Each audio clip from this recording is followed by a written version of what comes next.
Hello and welcome back everyone. स्वागत है आपका मेरे यूट्यूब चैनल पर। आज की जो हमारी रेसिपी है वो है आलू पैटीज़, जो कि मेरी ऑल टाइम फेवरेट है।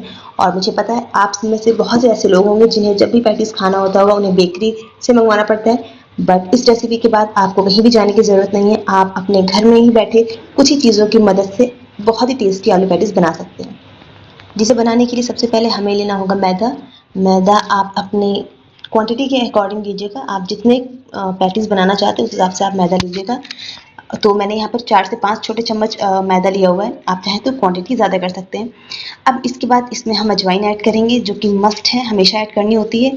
देन उसके बाद इसमें हम सॉल्ट ऐड करेंगे और ऑयल ऐड करेंगे, ताकि जो हमारा डो है वो चिपके नहीं।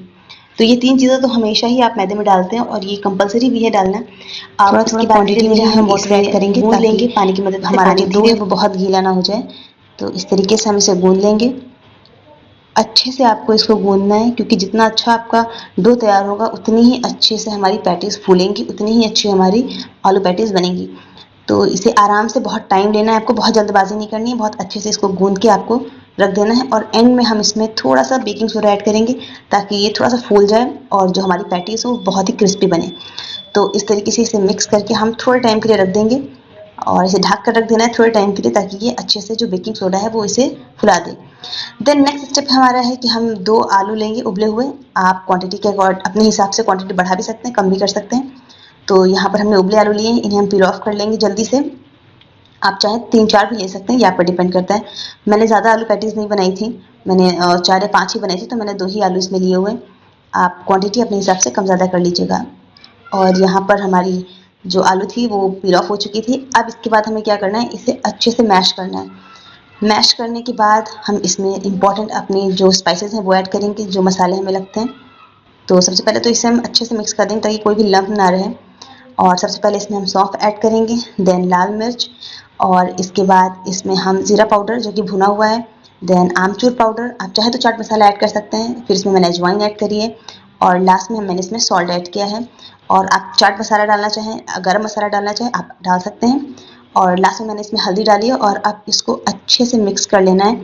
और यहाँ पर हमारा जो फिलिंग है वो अच्छे से तैयार हो गया है।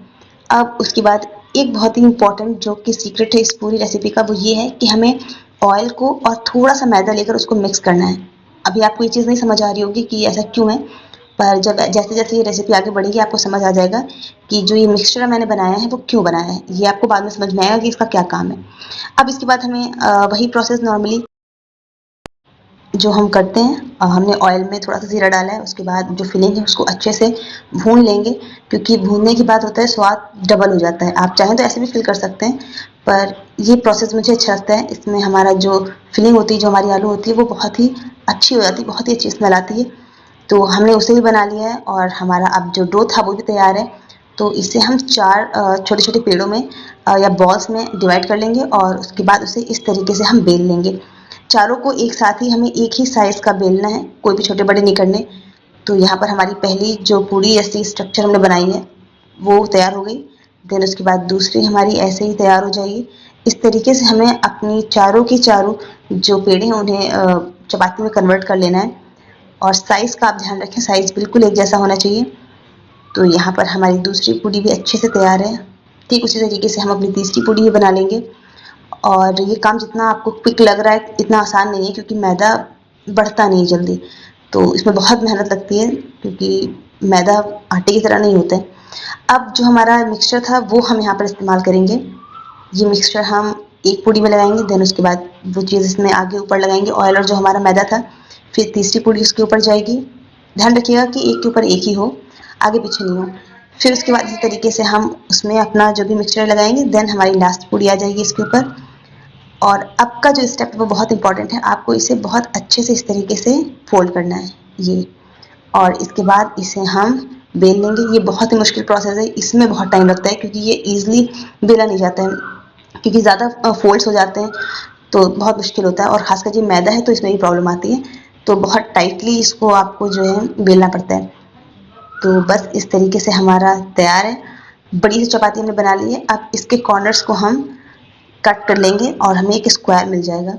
अब क्या करना है, इस स्क्वायर को हम 4 पार्ट्स में डिवाइड कर लेंगे इस तरीके से। जो हमारी फिलिंग है उसको हम इसमें ऐड करेंगे तो बहुत ध्यान से आपको देखना है। यहाँ पे मैंने जो आलू थे उसके पेड़े बना कर रखे हुए थे, पर इतना ज़्यादा इसमें नहीं फिल हो पाएगा, तो मैंने फिर आधे किए। और इसके चारों तरफ आपको कॉर्नर पर पानी लगा देना है, ताकि जो हमारी पैटीज़ हैं वो खुले नहीं। तो इस तरीके से हमें चारों पैटीज़ अपनी तैयार कर लेनी है और कॉर्नर में पानी लगाकर इसे अच्छे से हम बाइंड कर देंगे यहाँ पर इस तरीके से। और ये हमारी तीसरी पैटी भी तैयार हो जाएगी। बस आपको ये ध्यान रखना है कि शेप सही होना चाहिए और फिलिंग बहुत ज़्यादा नहीं होनी चाहिए, ज़्यादा होगी तो खुल जाएगी तुरंत। तो कोशिश करिएगा कि उतनी ही फिलिंग हो जितना आपका ये स्क्वायर है। आप बड़ा बनाना चाहें तो आप पहले तो मैदे का साइज़ बड़ा करिएगा, देन उसके बाद उसमें फिलिंग बढ़िएगा। तो यहाँ पर हमारी चारों पैटीज़ तैयार हैं। इस तरीके से धीमी-धीमी आंच पर आप इसे पकाएंगे तो ये बहुत ही अच्छे से सुनहरे कलर की हो जाएगी। और ये हमारी पैटीज़ ऑलमोस्ट पूरी तैयार हैं। अब हम इन्हें सर्व करेंगे। तो वन बाय वन आप इसे निकाल लीजिएगा और इसे आप सॉस के साथ एंजॉय करना चाहें सॉस के साथ एंजॉय कर सकते हैं, चाय के साथ कोई भी गेस्ट आपका आ सकता है, आप उसे बनाकर खिला सकते हैं, आपको बेकरी दौड़ने की ज़रूरत नहीं है। तो आप देख सकते हैं कितनी टेस्टी लग रही है। बिल्कुल आप इसे खाएंगे तो आपको बिल्कुल भी ऐसा नहीं लगेगा कि इसे आपने बनाया है, ये बिल्कुल ऐसा लगेगा जैसे आपने बेकरी से मंगवाई हुई है।